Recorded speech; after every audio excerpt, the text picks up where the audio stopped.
भाजपा के नेता बदजुबान हो गए हैं। भाजपा नेताओं पर किसी तरह का नियंत्रण नहीं रह गया है। विधानसभा में भी मर्यादाएं तार तार हुई। विधानसभा में भाजपा नेता और मंत्री कैलाश विजयवर्गीय ने नेता प्रतिपक्ष को लेकर आपत्तिजनक बातें कही थी। नेता प्रतिपक्ष उमंग सिंघार को औकात में रहने की बात कही थी। इसी को लेकर शुक्रवार को युवा कांग्रेस ने रीवा में विरोध प्रदर्शन किया। मंत्री कैलाश विजयवर्गीय का कृष्णा राज कपूर ऑडिटोरियम के सामने पुतला भी फूंका गया। मंत्री कैलाश विजयवर्गीय के खिलाफ जमकर नारेबाजी की गई। युवा कांग्रेस के कार्यकर्ताओं ने इस दौरान चेतावनी दी है कि यदि भविष्य में इस तरह की बयानबाजी की गई तो वह उग्र आंदोलन और प्रदर्शन करेंगे।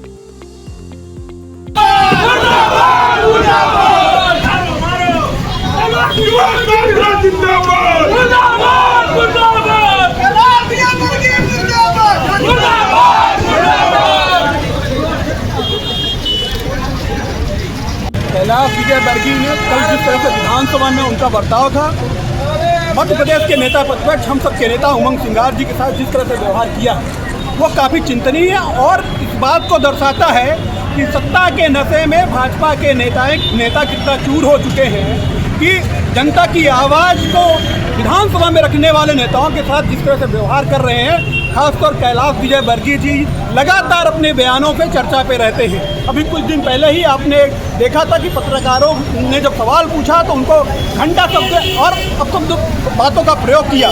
हमारे नेता प्रतिपक्ष आदरणीय उमंग सिंघार जी अपनी बातों को रख रहे थे, उस समय पर उनको अपशब्द कहा गया और इस लोकतांत्रिक देश में अपनी आवाज़ बात रखना हमारा संविधान इस बात की इजाज़त देता है। और जब प्रदेश के नेता प्रतिपक्ष अपनी बात रख रहे हो उस बात का संविधान हमें इजाज़त देता है, लेकिन भाजपा के लोग सत्ता के नशे में इतना चूर हो गए हैं कि ना उनको संविधान समझ में आता, ना नेता प्रतिपक्ष समझ में आता और ना विधानसभा समझ में आती। हम सब उनके इस्तीफे की मांग करते हैं।